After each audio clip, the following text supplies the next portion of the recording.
seeing Allred and like this is different and things can be like this. And now I don't like this over here. Like looking at those old, like, you know, scratchy mechanical pencil drawings. It's just like, I don't care about this. This isn't interesting to me. This wasn't the thing that my brain thought it was.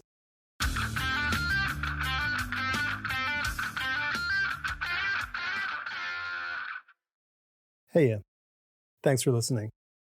Over the last year, listeners of the podcast have asked me how to get the type of work that they really want to do. And with such a crowded creative marketplace out there, it's really daunting to kind of enter that scrum. There's a quote that I'm sure we've all heard by Woody Allen, that 80% of success is showing up. Putting the director's personal shortcomings aside, I feel these 7 words lack the context needed for those starting out on a creative journey. Albert Einstein said, "Strive not to be a success, but rather to be of value." Even if you show up and get lucky, without value, you're out. Value comes in a few forms. Dependability, like I mentioned earlier, that's a simple equation. If you get the nod, you deliver the goods. It's non-negotiable. The other is craft. It's so important to know how to actually do the thing you want. You don't have to be an expert, when you begin. I have a theory about new employees. They can make a positive impact right away, but they won't really know their job for like 9 months. So have the skill sets in place to do the work. The expertise, that's going to come through the doing. So if you want to write fantasy novels, write them. Don't talk about them. If you want to draw comic books, draw them. Don't do pinups and figures. And if you want to be a designer, design the work you want to. Don't enter contests. Be it self-generated or on the cheap for someone else, do it and get it out in the world. None of it is sexy or quick. It takes time. Craft, it isn't about hacks. So if you do this, you'll get work. But what about getting the work that you dream of? How do you become a desired creator? This is where the intangibles come in. I thought about this a lot, and you notice I'm not mentioning and talking about talent. I think talent is a conflated thing. So I really feel that this is where the intangibles come in. It's what separates the good from the great. And in thinking about this, I came up with a quote. Widen your inputs as much as possible or risk creative death. Now, it sounds harsh, but I think while passion for your chosen medium is important, don't let that medium or its direct adjacent become your sole influence, because you do this and you risk becoming predictable and derivative. And that's creative death. So read books, listen to music, watch films, go to museums, experience live theater, travel, seek new restaurants, listen to podcasts, and read more. And do it broadly.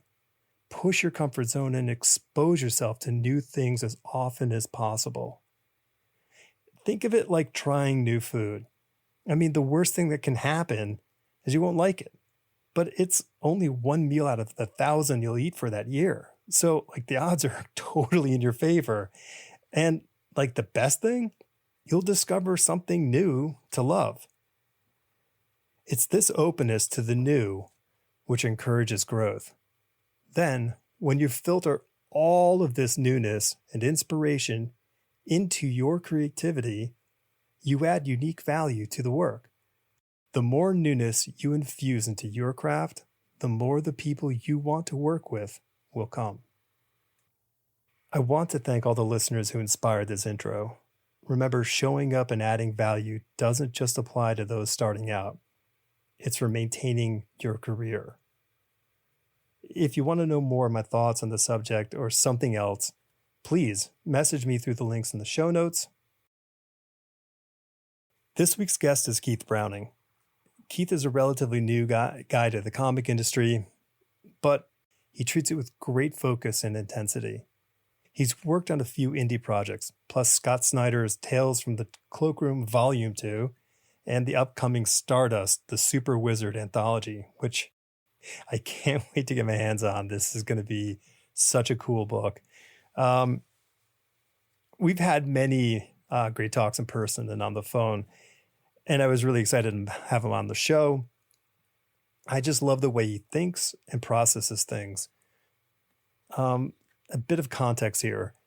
During the talk, we reference a project he's working on, and I don't really add a lot to it, but Keith's working on his first miniseries as writer and artist. And we've had some lively feedback calls, and in the conversation, he reveals an interesting outcome from those talks. So keep an ear out for that one. All right. This is me with Keith Browning. The written language has a de-evolution quality to it from direct personal contact. So you have like face-to-face, then you have, now we have whatever this is, then we have phone, then we have like the written letter where you're taking time and using your hand to craft something. Then you have like a typed letter, whether it's email or on a typewriter. And then you have texting, which is so devoid of context and emotion. And I think that's where the emojis do play a good role. Like, I'm not being an asshole here, thumbs up. Next level down would be graffiti, maybe? Yeah, well. Bathroom wall. Depends if, okay, yeah, toilet stalls. That's the lowest form of the written language. But for real, like the emoji, I didn't give that, because I think people generally think of them as being kind of dumb, or at some point they were kind of a joke. But now I think of them like, no, it's a cool tool to be able to relate a complicated idea with just a little picture. Yeah. Like, you got your little shruggy guy, you got your I use the upside down smiley face way too much. But it gets across, or at least what I think it's getting across is like just right. Yeah.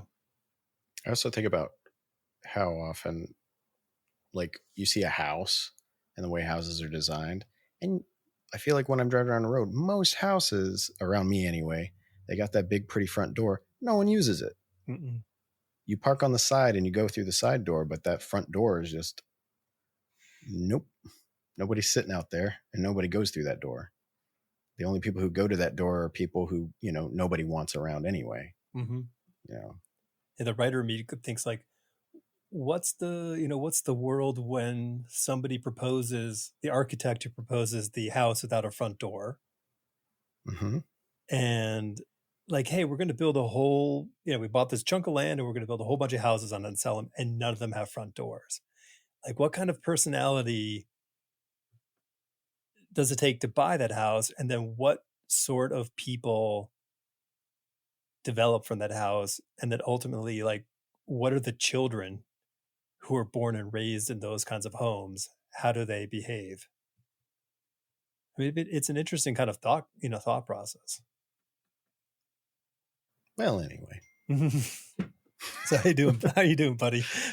I'm good. I woke up this morning. I saw, Corey Loftus. I don't. He's an illustrator, but he's one of those guys with, he's got like hundreds of thousands of people on Instagram, that kind of guy. And he had deleted all of his art from his account. Oh. And it was just like, well, just because as a response to AI. And that was the first thing I saw this morning. So I spent the next little bit just feeling a little crummy, just kind of dwelling on that whole situation. Well, what were you thinking? I'm not bringing that up so that we can get into it. I'm just bringing it up that's how my day started. Was, okay.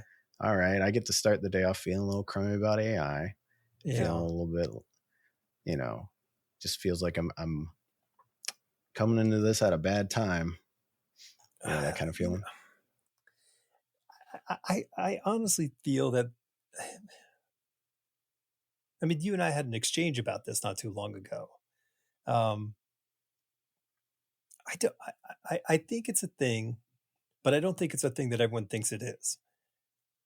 And right now, it's an attention grabbing thing. I think the people who are benefiting from it are the ones who are putting out all the information that it is the next big thing. Like it is not, Hmm.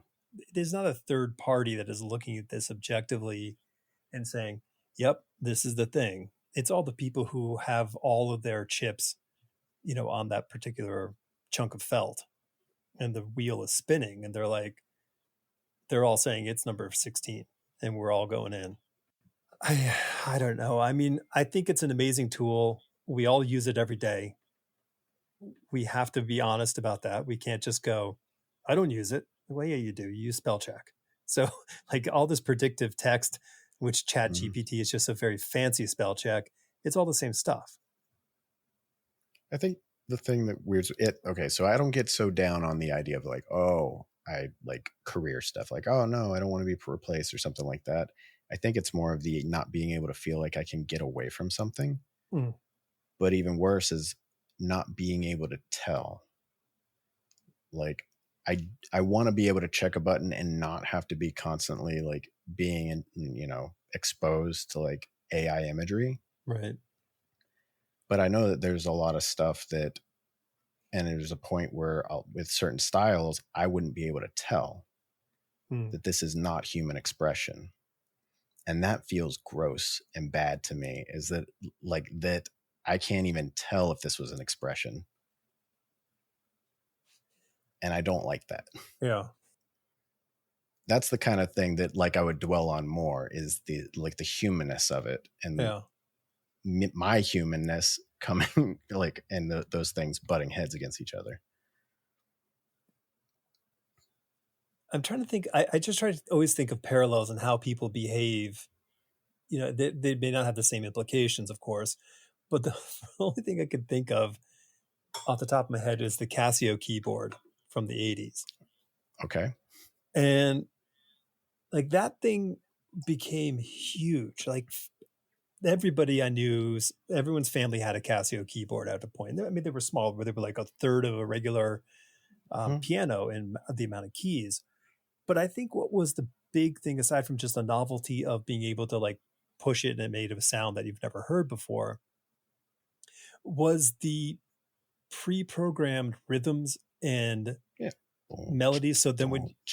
exactly, and then when you would work on keys, it would change the pitch, and it would sort of like make it sound like you could play the keyboard just by pushing a Oh, few buttons.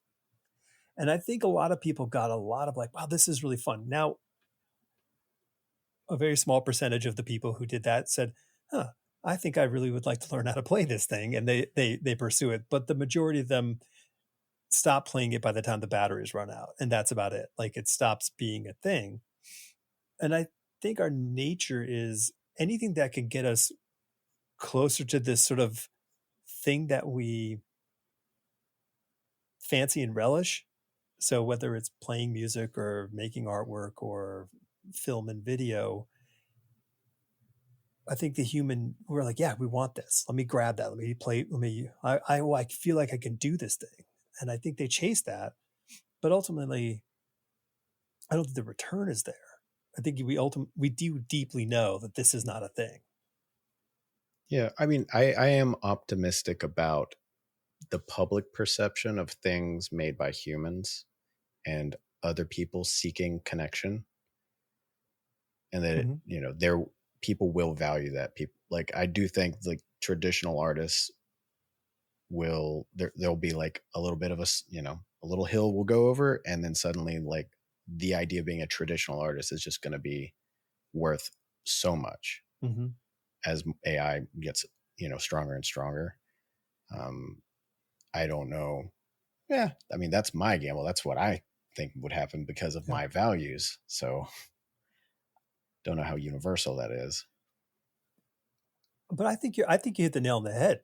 I think it's a human thing. I think we know inherently, like what is created by hands and eyes and ears versus something that wasn't. And while it could be exciting, I don't think in the long run we're going to be like, I think we're always going to be, oh, I want this. Like if it's like an A/B test, I think we're always going to be picking the thing that feels human. The Casio thing was a good example, I think. What were you saying about how you could set it to a key and then you could just play whatever and it would stay in that key? Mm-hmm. Because when you're doing that, you can't actually use the piano and create music to the fullest extent when you don't have access to the incidentals that are outside of the key. Mm-hmm. And that's an interesting way to compare it to art and creation of art, when like you're doing it in this within these parameters and you don't have access to all this other stuff, when you're trying to make things in some kind of assisted way. I think that was a good one. No, I think you made it sound better than I did. Well, I picked up a little thing that I heard in there. I was like, ooh, that was a cool, yeah, I like it. It makes me think about artwork and, being a young person interested in art. And I remember really responding to very tight, clean, as close to photographic as artwork could get. Mm-hmm. Initially thinking if it looks like a real thing, then it must be better than something else, Yeah. or another effort. And I remember being very clearly enamored in that sense early. And then somewhere in the high school age, when you get a little more exposure to museums and real artwork in front of you, you go, oh, this is making me feel something. And it's not super, super tight photorealistic. And I think there's a bit of that in the public perception.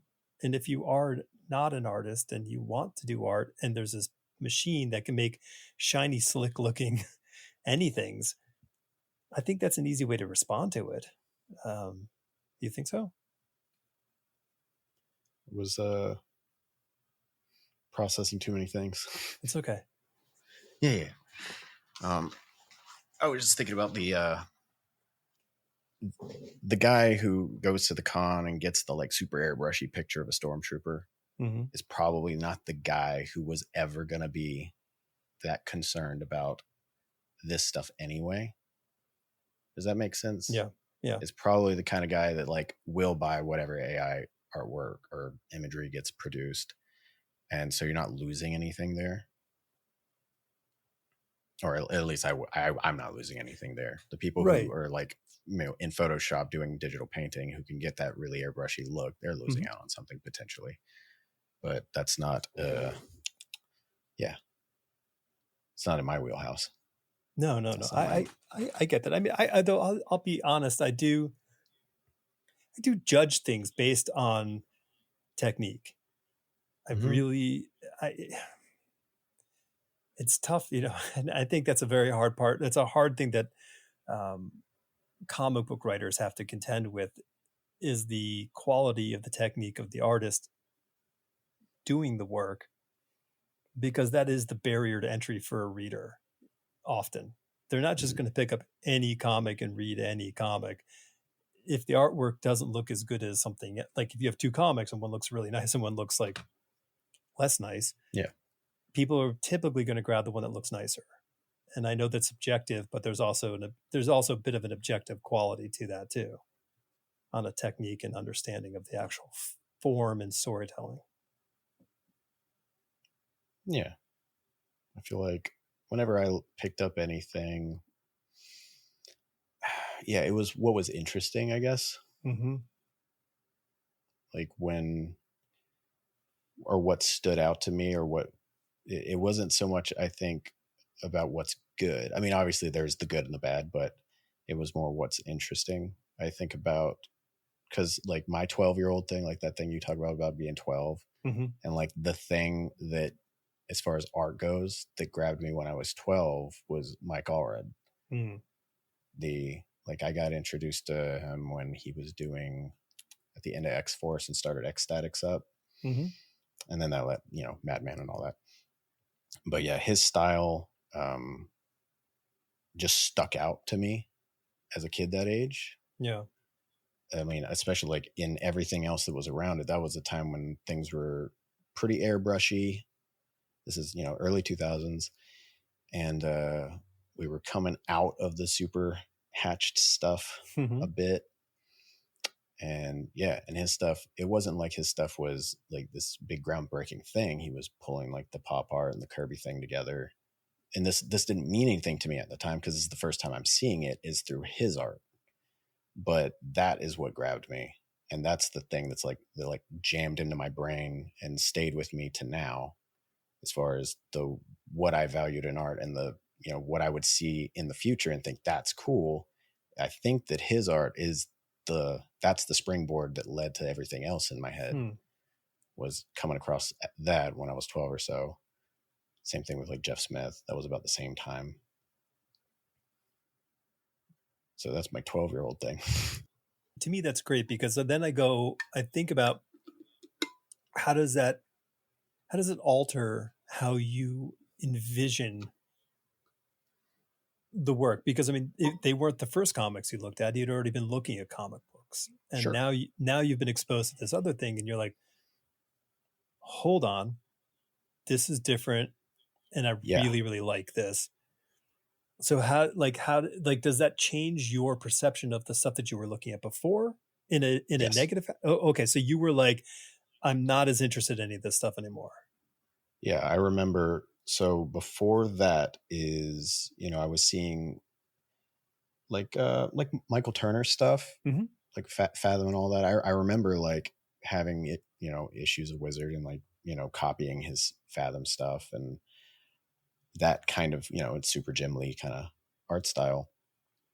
And then it was just like you said, like seeing Allred and like this is different and things can be like this. And that and now I don't like this over here. Like looking at those old like scratchy mechanical pencil drawings of what's her name or like Witchblade or something like that, where it's just like I don't care about this isn't interesting to me. This wasn't the thing that my brain thought it was. Like it's like I guess it's like when you go from like drinking, like Budweiser or something, and then you get into beer. And you're just like, I don't really want that. Like, even if it's free, it's like, I'd rather just have water. I think it's that kind of thing. That makes me sound really like pretentious about beer, which I'm not at all. That's just the best example I came with off top of my head. But yeah, like I didn't really care about the that. I guess it's basically kind of like what the Image style was. I just didn't care about that, and I didn't want that. And then that continued on to being an adult, and then the discovery of like like Toth, and I feel like Toth and Zafino, Sergio Topi, Somni, these were all things that kind of hit me at once, and they were all things I wanted. Yeah. And or like JP Leon, like that was a guy whose stuff I didn't even want to look at for the longest time, because there was something about these other people where I feel like I can look at the stuff and understand what's going on and I can approach it. But there was something about his stuff where it felt daunting to even look at it. And I was just, it just made me feel so small. And I'm one of those people that has a hard time like looking at art and not thinking about myself doing it. Yeah. Right. I'm looking at art and I'm thinking about how I would do it or what's going on here. And his stuff was the kind of thing where it was just, for years, I was just like, I don't know. I feel bad even looking at it. I'm past that now. I'm into I allow myself to start trying to work through that as an influence and to learn from, because I feel like I can actually process it now. I don't know if you can relate to that at all. No. I mean, listen, I can relate to it specifically with JP, having seen his artwork before he was John Paul Leon. He was just JP. And, getting to look at his sketchbooks when he was a, I don't know, 17, 18-year-old kid, and really just kind of questioning my my where I was in my life, because I couldn't believe that someone who was 4 or 5 years younger than me had this command at such an early age, which is why he was so successful so early in his career, because he just understood implicitly the human form and shape, and he was able to capture that in his line in a really humanistic fashion.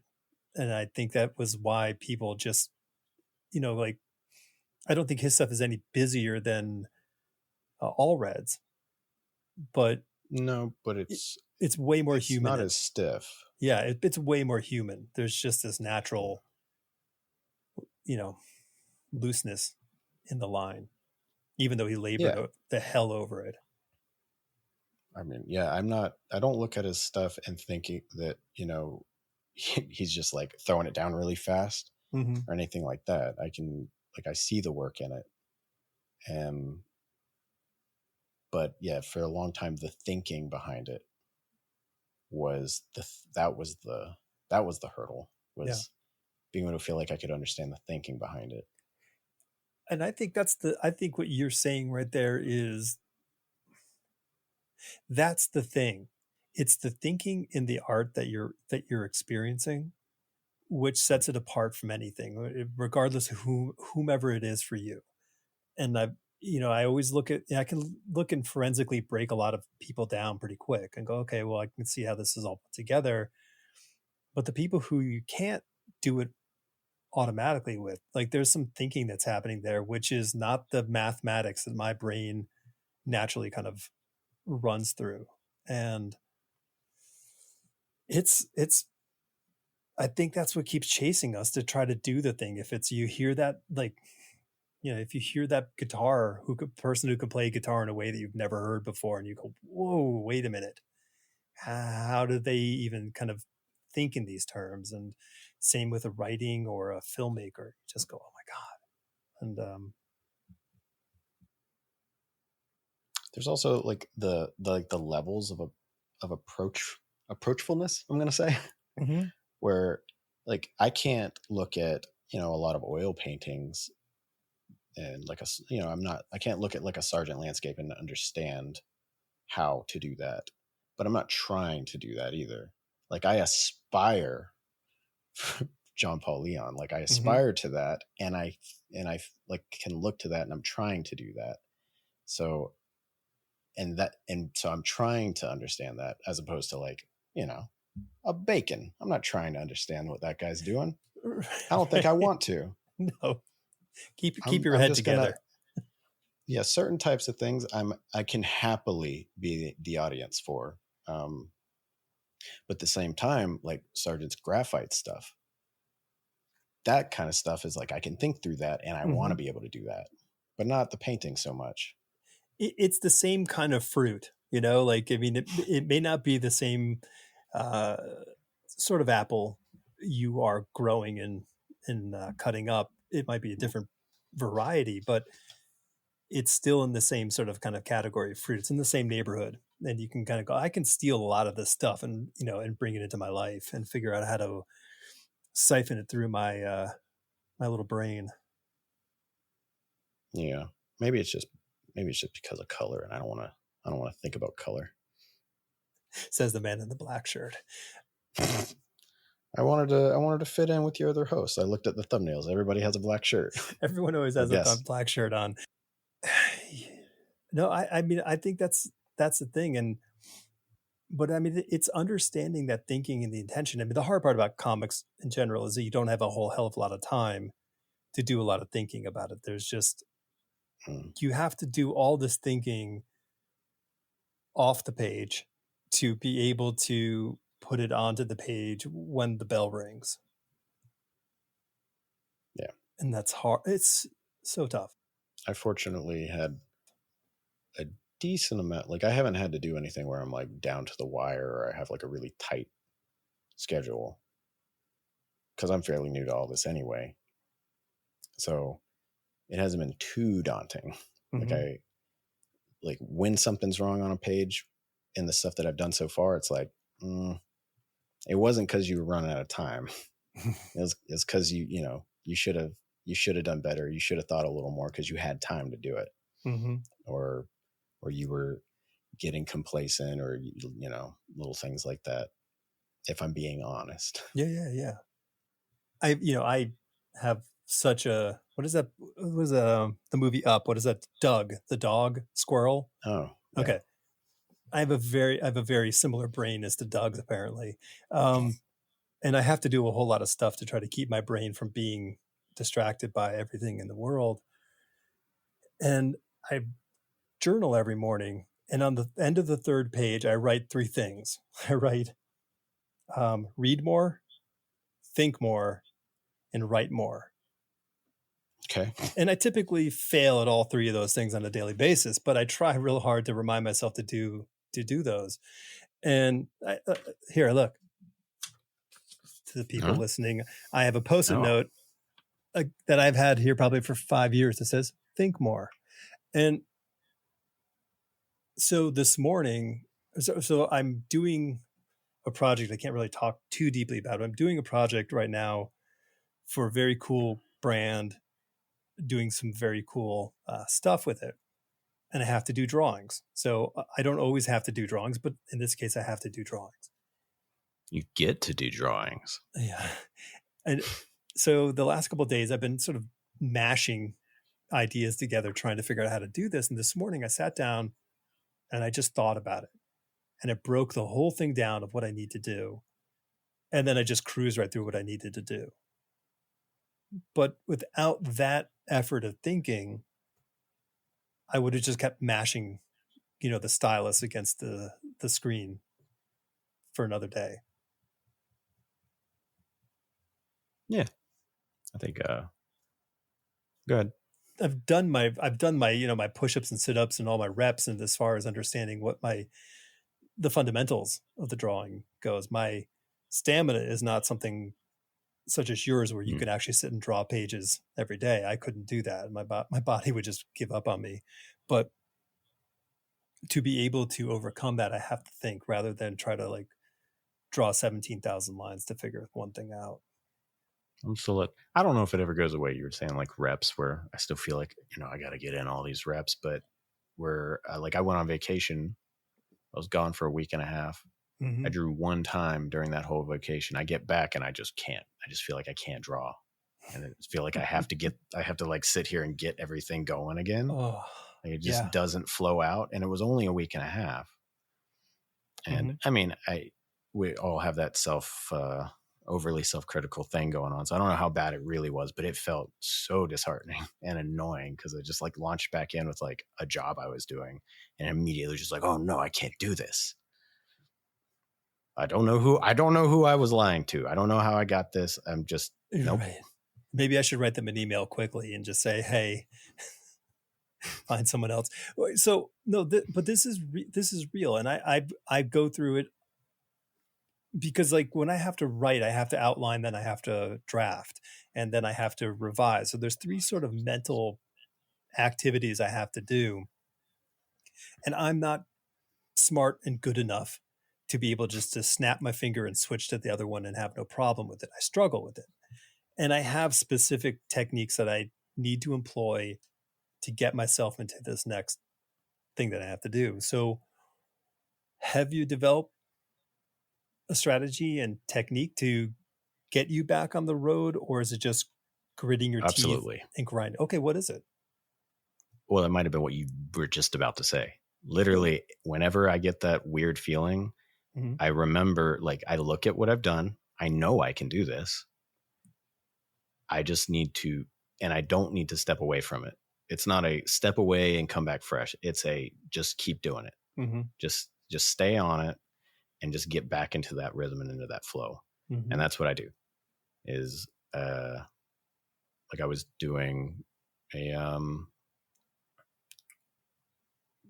commission. It was like a big, like 11 by 17.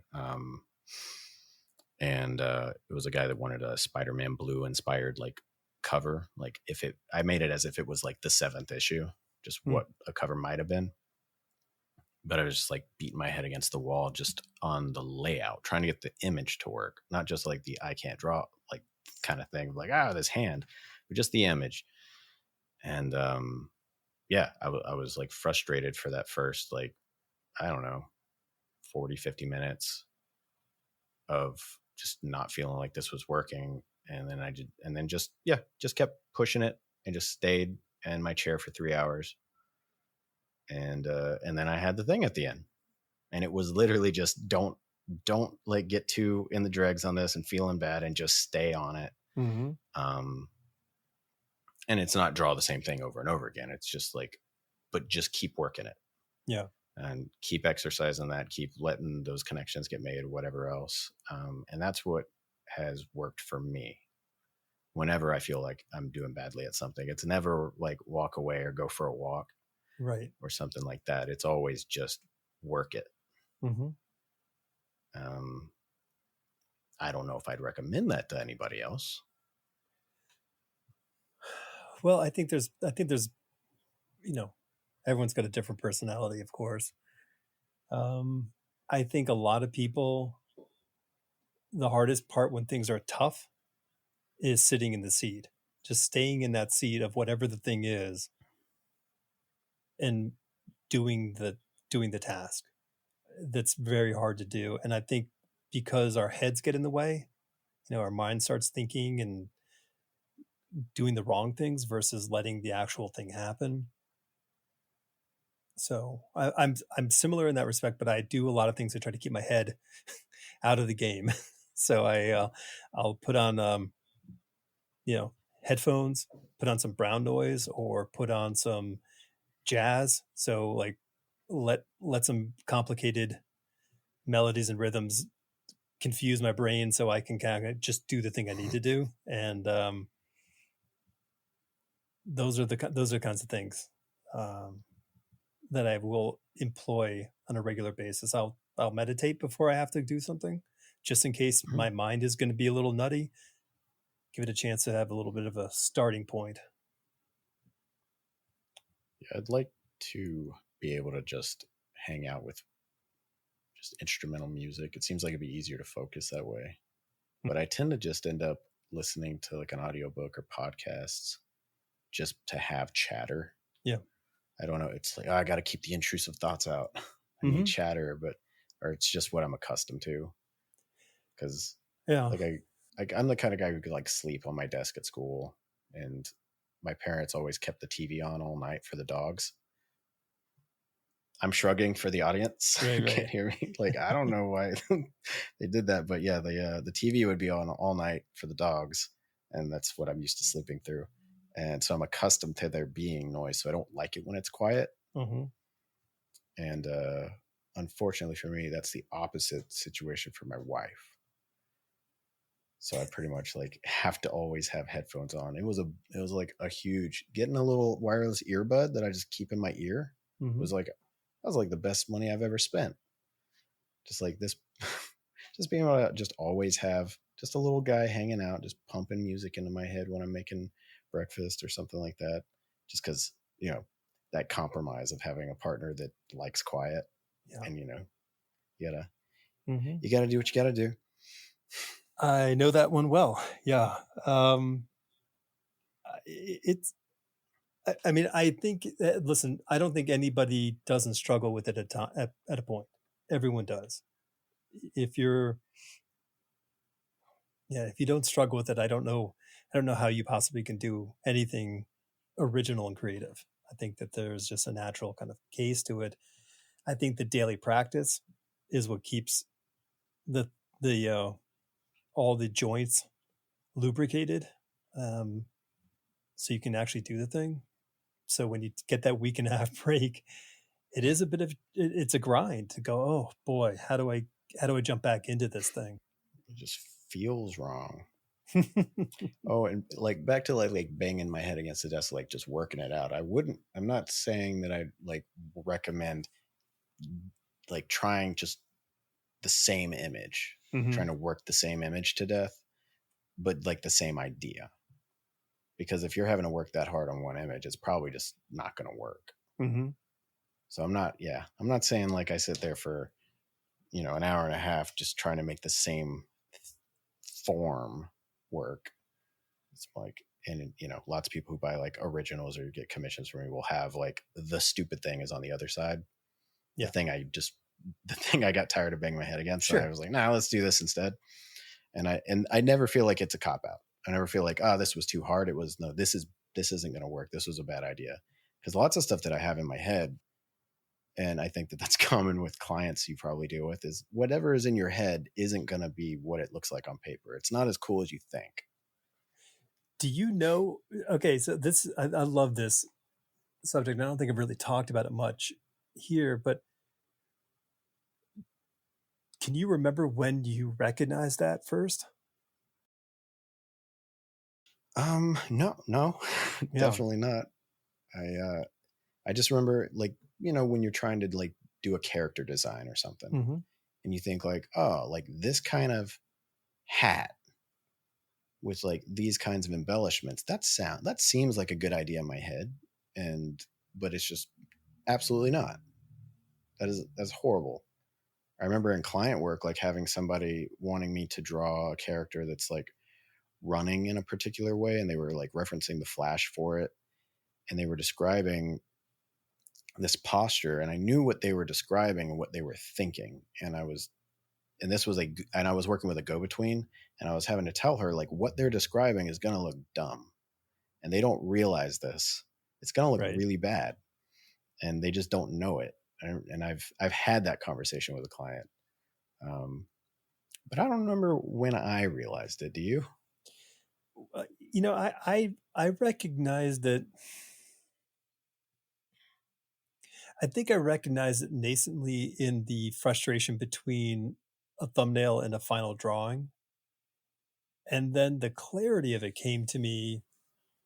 It may have, I think it was like whatever predated Wizard, like there was the comic scene or the comic something or other. It was one of those free things you would get, or maybe it was a magazine. I can't remember. But anyway, That's before my time. It was an interview with Adam Hughes. So this is young Adam Hughes, maybe JLA. So going way back, 1990, 1991. And Adam was talking about the frustration between the thing in his head and the thing in the paper. Like how hard, how it is such a struggle to have this idea in your head and to get it on the page to even like 50%, to 75% of what you had in your head, and how that is such a killer. But I also think that it's exactly what drives people who want to draw, or maybe anything. If you make music, if you write, whatever the thing is, I think that's what drives you to keep doing it. Is to chase that, like, how close can I get to that thing that's in my head, that feeling?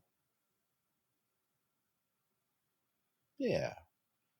And I don't feel like often I really get too far off from what's in my head nowadays. Like obviously like it could be a lot better, but it doesn't feel as disconnected.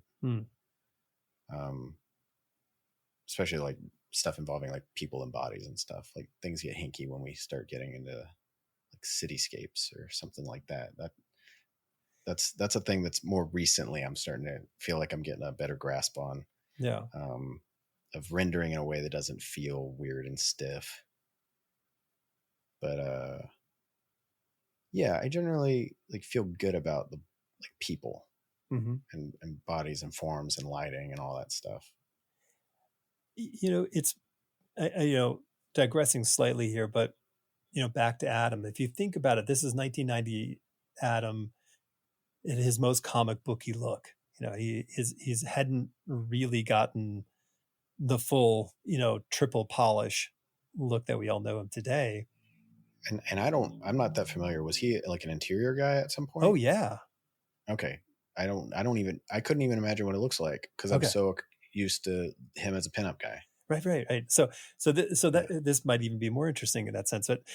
But I think that what Adam had in his head is what we're looking at now. Oh. And I think the frustration is how do I get to this, this place on the mountain that I just can't get to because there's all these limitations.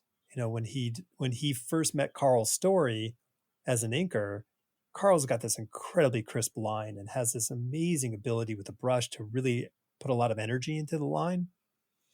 And I think Adam was like, that's what I need. And then he like had that for a while, and then eventually figured it out himself and moved on to his own way of doing it. But yeah, I don't know. So because once again, you can kind of look at Adam's stuff and you might not figure out how the hell he does it. Well, yeah, that's I was just having that thought of kind of especially the more painterly stuff he does. Mm-hmm. Like when I see it, I'm not sure how a lot of that happens. A lot of I'm assuming there's a lot of layering involved with different types of what do we call layer modes that I don't know how to use. Mm-hmm. But when he does like black and white stuff on sheets, it's like I understand how this works and I'm into that. But the painterly stuff I'm not even trying to do. I don't know how it's happening, but I'm not even trying to do it, so it doesn't make me feel bad. Right. It's not working, Adam. You're not upsetting Keith yet. So we'll wait till Keith starts getting into full color works, and then then he'll be staying up all night being upset. Yeah, I'm just scrolling through just Google image, just his stuff. And it's like, yeah, there's like the painterly stuff. And it was like, yeah, that's awesome stuff. Mm-hmm. And I'm not trying to do that. Right. And then I'll see this black and white thing on a sheet of paper. He's just like sitting there with his Copics. And I'm just like, man. Yeah. Man. It's because that's how you get reminded that somebody like is good in a it sounds dumb, but like you see it on paper and suddenly you're like, oh yeah, like mm-hmm. I know that just because something's digital doesn't mean anything, but you forget, or sometimes I forget until I see somebody working on paper, and then I'm reminded of the skill that they have. Mm-hmm. Yeah. And, when the cards are, or I don't know if that's the right phrase, but you know what I'm saying. Yeah, totally. I totally wonder if this is like, I mean, is that why we buy original artwork? It's just to see somebody who has this facility to put something on a page and just have like that, that corner of a seventh dimensional object. Like how do they, just so I can get to see a little bit of this magic. Yeah. Like, would you like to have a Toth drawing? Obviously. Right. But implicitly, it doesn't give you. Got a printout. I just made a printout of one of the sheet, just a page, just to have over my desk. Yeah. And it's sitting right there. Yeah. It's just always there. Obviously, I'd like to have a drawing. I don't know where you're going with that question. Well, no, the thing is that I think that like we can get you would think arguably you could get the same information from the digital or reproduction file of that versus the original. But I think that the artist's eye can pull from the original more information than a 100% black reproduction. I think it's probably more so the artifact of it. Yeah. And the humanness of it. And the same reason people collect autographs. Yeah, I don't do that. Like, well, I don't either. But I think it's kind of the same thing where it's that connection that we're talking about, like the humanness of this thing. And this is the only one that this guy did. And there is a one-to-one now that I'm holding this, there is a one-to-one connection between me and this person. I see. And I could see that being a more universal thing with people. But yeah, like all I want, so I'm going to set up that you can see that I'm not in an office. Like my desk is part of the living room. Okay. But we're about to reorganize so that I have an actual room set up. It's got all these blank walls. I don't have walls in here. It's just air behind me. And I'm just super excited to get original art. And like, I can't imagine, like, I don't have any interest in buying anybody's prints. Like, I was at MomoCon this weekend and I did 2 art trades with guys just because I want original art to put on the walls of my office, because that's what I value. Yeah. Super excited about it. I think it's funny. I looked at it. I was just going to say, anybody who might hear this, hit me up for art trades. There you go. Keith's open. Yeah. Hey, Other listen, artists, what do we let's do it. We're just a few weeks away from Heroes Con, and there are a handful of artists who will be there. Yeah, just a handful. Just a handful. I don't know what it. Well, I don't know what it was like in the past, but that roster just keeps getting more and more ridiculous. It's like everybody's just coming out of the woodworks, just like, I guess this will be the year at one time. I like to think it's it's my podcast effect of me just constantly pimping out that show to everybody under the sun. Every guest I sell this con to them, and a lot of them are coming. So yeah, no, super excited. I'm gonna make a much harder effort to get away from my table this year. It's so hard. Yeah, but go around and do the meeting, because I found out there wasn't, there's a lot more value in that than in the couple of hours spent at your table. Mm-hmm. Is what I learned last year. I think if you could try to get as close to a 50-50 split, that would be great. You think 50-50? I like walking around. Yeah, you got those cool walking shoes. It's I don't know. It's an interesting. How was MomoCon? It was awesome. I don't know. Have you ever been to that thing? I've heard of it. Yeah, don't know anything. I'd never heard of it. I've never been to an anime con or anything like that. It was like my best con by 3 times, profit wise. Like, yeah, my best. So that was my 4th con ever. The most I've ever made was at Dragon Con, and then at MomoCon I made 3 times that. Wow. In profit, and I had no expectations of that. It also helped that I was a guest. Mm-hmm. So, it was all cream.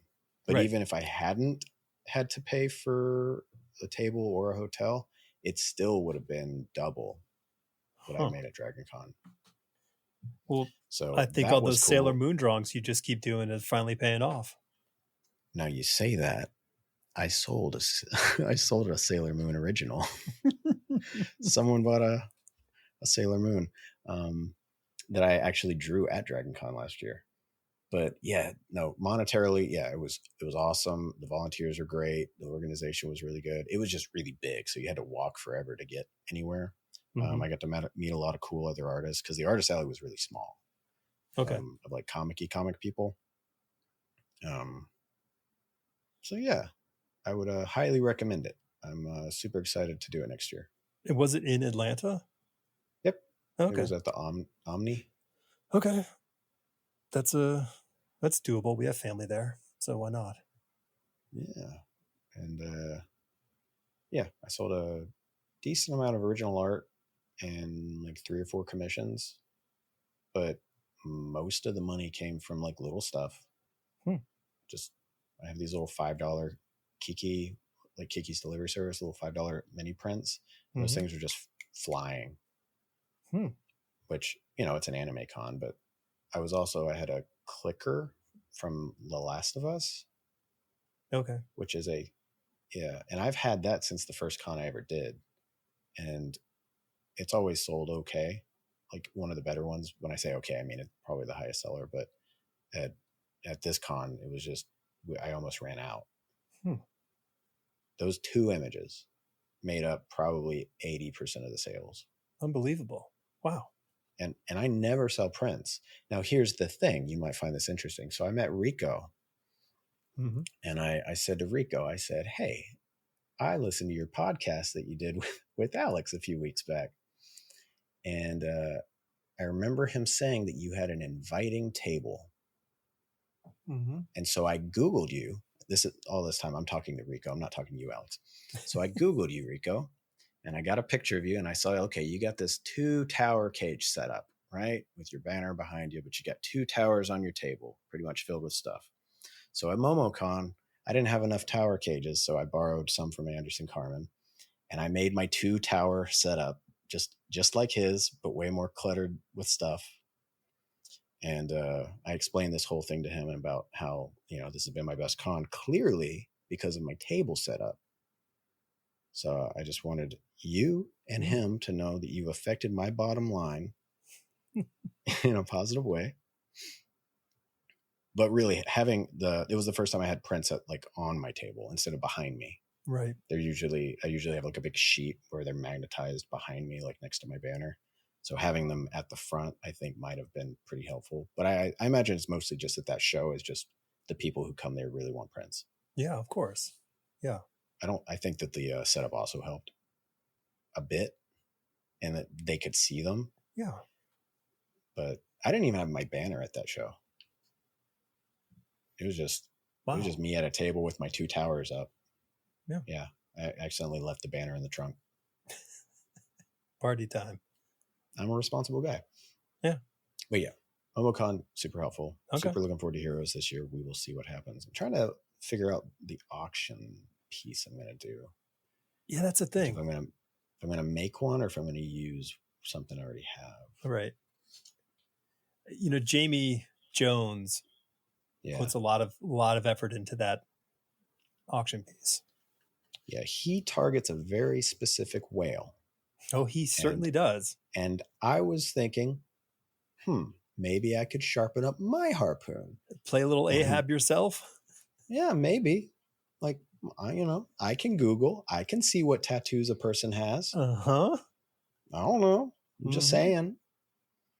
More than one person can ride this scooter.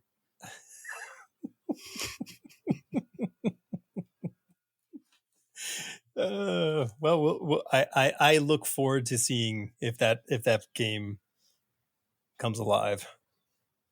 Yeah. Like I said, we only have like 3 weeks.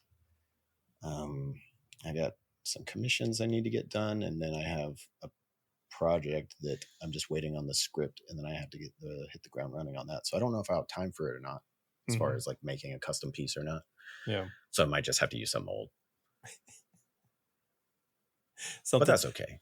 Something that's been laying around. I have a piece. No, I have it's the Two-Face and Batman and Gordon that's on the Instagram now.